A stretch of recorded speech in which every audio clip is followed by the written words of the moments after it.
Hi, నేను doctor GPV Subbaiah, spine surgeon, Hyderabad. ఈరోజు మనం ఆస్టియోపోరోసిస్కి వాడే మెడిసిన్స్, అందులో చాలా ఇంపార్టెంట్ మెడిసిన్ టెరిపెరటైడ్ అని ఒక మెడిసిన్ ఉందండి. ఆ మెడిసిన్ ఎలా వాడతామో, దాన్ని ఎటువంటి జాగ్రత్తలు తీసుకోవాలి అనేది ఇప్పుడు చెప్పుకుందాం. మీకు అందరికీ తెలిసే ఉంటుంది, ఈ ఆస్టియోపోరోసిస్ అనే ప్రాబ్లము చాలా కామన్గా వస్తూ ఉంటుంది. దీనివల్ల ఏంటంటే బోన్స్లో కాల్షియం తగ్గడం వల్ల వీళ్ళకి ఈ బోన్స్ ఫ్రాక్చర్స్ అవ్వడం, చిన్న చిన్న దెబ్బలు తగిలినా కూడా ఫ్రాక్చర్స్ అవ్వడానికి అవకాశాలు ఉంటాయి. ఈ ఎక్కువ శాతం ఫ్రాక్చర్స్ ఎందుకు స్పైన్ సర్జన్స్ ఇంట్రెస్ట్ దీని మీద అంటే ఆస్టియోపోరోసిస్ మీద, దాదాపు 50% ఆస్టియోపోరోటిక్ ఫ్రాక్చర్స్ స్పైన్లో జరుగుతాయి అన్నమాట. ఒక 30% ఆస్టియోపోరోటిక్ ఫ్రాక్చర్స్ హిప్లో జరుగుతాయి. ఒక 20% ఫ్రాక్చర్స్ ఈ రిస్ట్ దగ్గర కానీ ఈ షోల్డర్ దగ్గర కానీ జరగడానికి అవకాశం ఉంది. సో ఎక్కువ శాతం అంటే 50% ఆస్టియోపోరోటిక్ ఫ్రాక్చర్స్ అన్నీ స్పైన్లో జరుగుతాయి అన్నమాట. దీంట్లో ఇప్పుడు ఇంకొకటి ప్రాబ్లం ఏంటంటే, స్పైన్ ఫ్రాక్చర్ అయింది ఫర్ ఎగ్జాంపుల్ అనుకుందాము, దాన్ని మేము ట్రీట్ చేస్తాం. ఒక బోన్ని ఫ్రాక్చర్ అయితే మనం ఏదంటే సిమెంటింగ్ టెక్నిక్స్ ఉంటాయి. సిమెంటింగ్ టెక్నిక్స్ మీద మనం ఒకటి వీడియో కూడా చేస్తాం, ఆస్టియోపోరోటిక్ ఫ్రాక్చర్స్ని ఎలా ట్రీట్ చేస్తామని.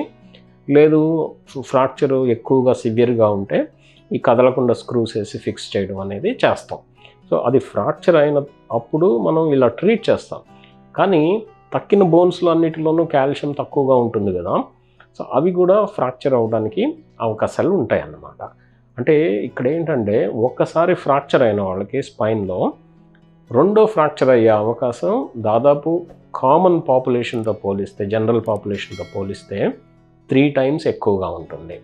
అదే ఒకసారి సెకండ్ ఫ్రాక్చర్ అయితే స్పైన్లో ఈ ఫ్రాక్చర్ థర్డ్ ఫ్రాక్చర్ అయ్యే అవకాశాలు దాదాపు 5 times పెరుగుతాయి అన్నమాట. సో అందు గురించి మనం ఒకసారి ఫ్రాక్చర్ అయితే ఫ్రాక్చర్ని ట్రీట్ చేస్తాము, దాంతోపాటు ఆస్టియోపోరోసిస్ని కూడా మనం ట్రీట్ చేయాల్సిన అవసరం ఉంటుందన్నమాట. తప్పనిసరిగా ఆస్టియోపోరోసిస్ని ట్రీట్ చేయాలి.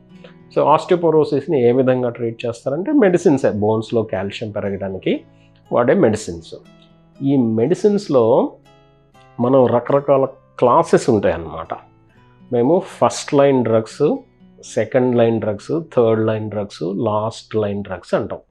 సాధారణంగా ఏంటంటే, మనం ఫస్ట్ లైన్ డ్రగ్స్ అంటే మనం ఫస్ట్ ఆ మెడిసిన్స్ వాడితే మంచిదే. ఒకవేళ ఈ మెడిసిన్స్ పేషెంట్స్ టాలరేట్ చేయరు అనుకున్నప్పుడే మనం సెకండ్ లైన్ మెడిసిన్స్కి వెళ్తాం అన్నమాట. సరే, ఇప్పుడు మనం ఫస్ట్ లైన్ మెడిసిన్స్ రెండు ఉన్నాయి. ఒకటి టెరిపెరటైడ్, రెండోది డెనిసుమాబ్ అని ఇంజెక్షన్స్ ఉన్నాయన్నమాట. ఈ 2 ఇంజెక్షన్సే. కొంతమంది పేషెంట్స్ ఏంటంటే, మేము ఇంజెక్షన్స్ తీసుకోము, ఎంత చెప్పినా కూడా మేము ఇంజెక్షన్స్ తీసుకోము, ఓన్లీ టాబ్లెట్స్ వాడుతూ ఉంటారు. అటువంటి వాళ్ళకి సెకండ్ లైన్ డ్రగ్స్ వాడతాం అన్నమాట. సో ఇప్పుడు ఈ ఫస్ట్ లైన్ డ్రగ్స్ చెప్పాను కదండి, టెరిపెరటైడ్, డెనిసుమాబ్ అనేది. సో వీటిల్లో టెరిపెరటైడ్ గురించి మాట్లాడుకుందాం. సో ఈ టెరిపెరటైడ్ అనేది మీకు పారాథార్మోన్ అనే ఒక హార్మోన్ ఉంటుంది. ఇప్పుడు పారాథైరాయిడ్ గ్లాండ్స్ అని ఉంటాయి. ఇప్పుడు మీకు థైరాయిడ్ తెలుసు కదండి, థైరాయిడ్ మన మెడ దగ్గర ఉంటుంది. ఈ థైరాయిడ్ వెనక భాగంలో ఈ పారాథైరాయిడ్ గ్లాండ్స్ ఉంటాయి. సో ఈ పారాథైరాయిడ్ గ్లాండ్స్ ఒక హార్మోన్ని సెక్రెట్ చేస్తాయి అన్నమాట. ఈ హార్మోన్ పేరే పారాథార్మోన్. ఈ పారాథార్మోన్ మన కాల్షియంని బోన్స్లోను బ్లడ్లోను ఈ కాల్షియంని రెగ్యులేట్ చేస్తూ ఉంటుంది. సో ఈ టెరిపెరటైడ్ అనేది ఈ పారాథార్మోన్ ఎనలాగ్ అంటాం. ఎనలాగ్ అంటే పారాథార్మోన్ లాగా పనిచేస్తుంది అన్నమాట. దీని స్ట్రక్చర్ ఏంటంటే 1 to 34 అమైనో యాసిడ్స్. ఏదైనా హార్మోన్ అనేది ఒక ప్రోటీన్. సో ఈ ప్రోటీన్లో బిల్డింగ్ బ్లాక్స్ అమైనో యాసిడ్స్ అంటాము. సో 1 to 34 అమైనో యాసిడ్స్ని మనం టెరిపెరటైడ్ అంటాం. సో ఈ టెరిపెరటైడ్ అనేది మనకి ఇంజెక్షన్ రూపంలో వస్తుంది. ఈ ఇంజెక్షను మనం డైలీ తీసుకోవాలి. మేజర్ ప్రాబ్లం చాలామంది పేషెంట్స్ ఫేస్ చేసేది ఇదన్నమాట. ఎలా తీసుకోవాలి అంటే, మీరు చూసే ఉంటారు, ఇప్పుడు షుగర్ ఉన్న పేషెంట్స్ ఇన్సులిన్ తీసుకుంటూ ఉంటారు కదా, ఆ ఇన్సులిన్ అనేది మనం చర్మం కింద సబ్క్యూటేనియస్గా తీసుకుంటాం. జస్ట్ పొట్ట దగ్గర కానీ, ఈ చేతి వెనక భాగంలో కానీ, ఈ తొడ భాగంలో కానీ మనం స్కిన్ కిందే తీసుకుంటాము. దీన్ని సబ్క్యూటేనియస్ ఇంజెక్షన్స్ అంటారు. అదేవిధంగా ఈ టెరిపెరటైడ్ అనే ఇంజెక్షను సబ్క్యూటేనియస్గా తీసుకోవాలి.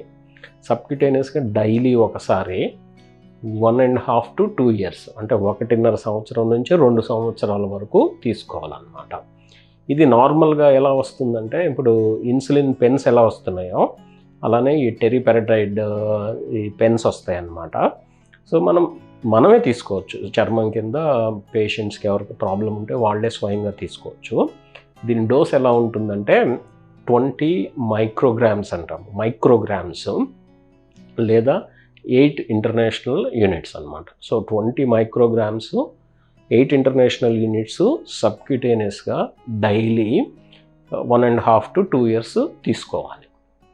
కొంతమంది ఏంటంటే మర్చిపోతూ ఉంటారు డోసెస్, అంటే ఈరోజు తీసుకోవడం మర్చిపోతారు. నెక్స్ట్ డే మాకు కామన్ క్వశ్చన్ ఏంటంటే నెక్స్ట్ డే నేను ఒకరోజు మర్చిపోయాను సార్, నెక్స్ట్ డే మీరు 20 మైక్రోగ్రామ్స్ అన్నారు కదా, 40 మైక్రోగ్రామ్స్ తీసేసుకోవచ్చా అని చాలామంది అడుగుతూ ఉంటారు.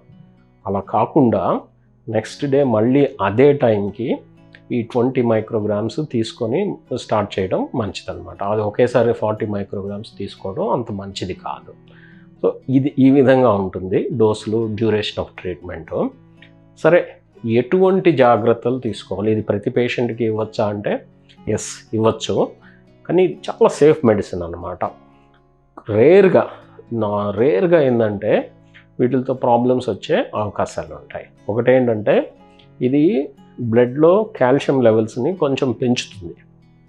దానివల్ల ఏంటంటే కాల్షియం ఎక్కువగా పెరిగితే మనకి నీరసంగా ఉన్నట్లుండో, దేని మీద ఇంట్రెస్ట్ ఉండకపోవడం, లేకపోతే కాన్స్టిపేషన్ అంటే మలబద్ధగా ఉండడం, ఒకసారి రేర్గా కిడ్నీలో స్టోన్స్ రావడం, ఇటువంటివి చూస్తూ ఉంటాం.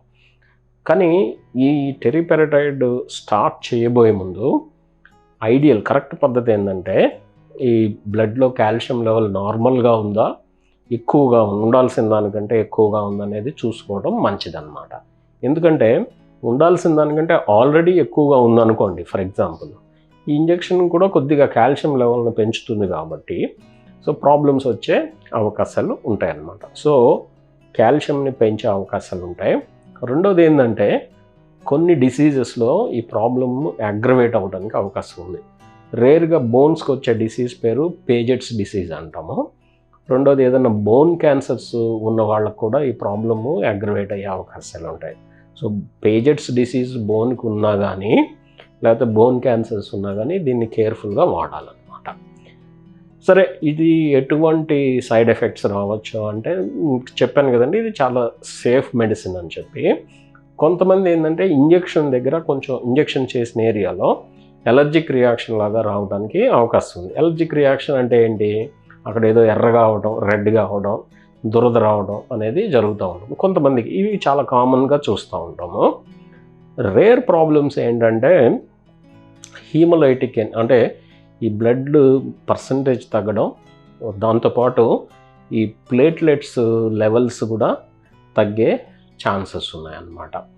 సో ఇవి ఎప్పుడు అంటే మనం 1.5 years ఇస్తాం కాబట్టి ప్రతి 6 నెలలకి మనం బ్లడ్ పర్సంటేజ్ చెక్ చేసుకోవడం ఉత్తమం అన్నమాట. ఎందుకంటే ఇది బ్లడ్ పర్సంటేజ్ని తగ్గించే అవకాశాలు ఉన్నాయి. రేర్గా బోన్ క్యాన్సర్స్ రావడానికి పాసిబిలిటీ ఉన్నాయి. కానీ ఏంటంటే ఇది ఈ మెడిసిన్ని యానిమల్స్లో టెస్ట్ చేసిన తర్వాతే మనుషులకి ఇస్తారు కాబట్టి ఈ యానిమల్స్లో టెస్ట్ చేసినప్పుడు కొన్ని యానిమల్స్లో కొన్ని బోన్ క్యాన్సర్స్, ఎస్పెషల్లీ బోన్ క్యాన్సర్స్లో ఈ ఆస్టియోసార్కోమా అనే ప్రాబ్లము యానిమల్స్లో డిటెక్ట్ చేశారు. కానీ ఇంతవరకు మనకి మనుషుల్లో ఈ ప్రాబ్లం వస్తుందని చెప్పి డిటెక్ట్ చేయలేదన్నమాట. సో దీని గురించి అసలు సాధారణంగా మేము పేషెంట్తో డిస్కస్ కూడా చేయము, ఎందుకంటే ఇంతవరకు ఈ ప్రాబ్లము ఇంతవరకు కనిపించలేదు కాబట్టి. సో కాల్షియం పెరిగే అవకాశాలు ఉన్నాయి. అందు గురించి మనం ఈ ట్రీట్మెంట్ స్టార్ట్ చేసేటప్పుడు కాల్షియం లెవెల్స్ చెక్ చేసుకుంటాము. ఈ బ్లడ్ పర్సంటేజ్ గురించి చూసుకుంటే మంచిది. ఈ ఎలర్జిక్ రియాక్షన్స్ మనం పెద్దగా పట్టించుకోవాల్సిన అవసరం లేదు. సరే, ఇది ఈ మెడిసిన్ ఎలా పనిచేస్తుంది అంటే ఈ ఆస్టియోపోరోసిస్ని ఎలా తగ్గిస్తుంది అని మనం చూస్తే, ఇప్పుడు బోన్ అనేది ఈ డైనమిక్ స్ట్రక్చర్ అనమాట. డైనమిక్ స్ట్రక్చర్ అంటే ఏంటంటే బోన్ ఫామ్ అవుతూ ఉంటుంది, బోన్ డిగ్రేడ్ అవుతూ ఉంటుంది, ఫామ్ అవుతూ ఉంటుంది, డిగ్రేడ్ అవుతూ ఉంటుంది, ఫామ్ అవుతుంటుంది అనమాట. అంటే డిగ్రేడ్ అంటే అది బోన్ రిసార్ప్షన్ అంటాం మేము. ఈ బోన్ రిసార్ప్షన్కి ఈ లోపల బోన్లో ఆస్టియోక్లాస్ట్ అనే కణాలు ఉంటాయి. అవి ఏంటంటే బోన్ని తినేస్తూ ఉంటాయి. ఇవి తినేస్తూ ఉంటే ఆస్టియోబ్లాస్ట్స్ అనే కణాలు బోన్ని తయారు చేస్తూ ఉంటాయి. సో ఈ రెండిటి మధ్య బ్యాలెన్స్ ఉంటుంది ఎప్పుడు. అంటే ఇది ఎంత తింటుందో అదే విధంగా అంత తయారవుతూ ఉంటుంది. సో దానివల్ల బోన్ నార్మల్ లెవెల్లో మెయింటైన్ అవుతుంది. కానీ మనకి ఆస్టియోపోరోసిస్లో ఏమవుతుందంటే ఈ బోన్ తయారవడం, ఇది తింటూ ఉంటాయి కానీ ఈ బోన్ తయారవడం తగ్గుతుంది. అంటే ఏమవుతుంది, ఇవి తినేసినంత స్పీడ్గా ఈ బోన్ తయారవడం అనేది ఉండదు అనమాట. సో ఇది ఏం చేస్తుందంటే ఈ టెరిపారటైడ్ అనే మెడిసిన్ ఈ ఆస్టియోబ్లాస్ట్లు బోన్ తయారు చేసే కణాలని చెప్పాను కదండి, ఈ ఆస్టియోబ్లాస్ట్ నెంబర్ని పెంచుతాయి. అంటే అవి పెరగడం వలన అవి బోన్ని ఎక్కువగా తయారు చేస్తాయి. అప్పుడు ఈ రెండింటికి మధ్య బోన్ రిజార్ప్షన్కి బోన్ ఫార్మేషన్కి మధ్య బ్యాలెన్స్ ఉంది. ఈ ఆస్టియోపోరోసిస్ కరెక్ట్ అవ్వడానికి అవకాశం ఉందండి.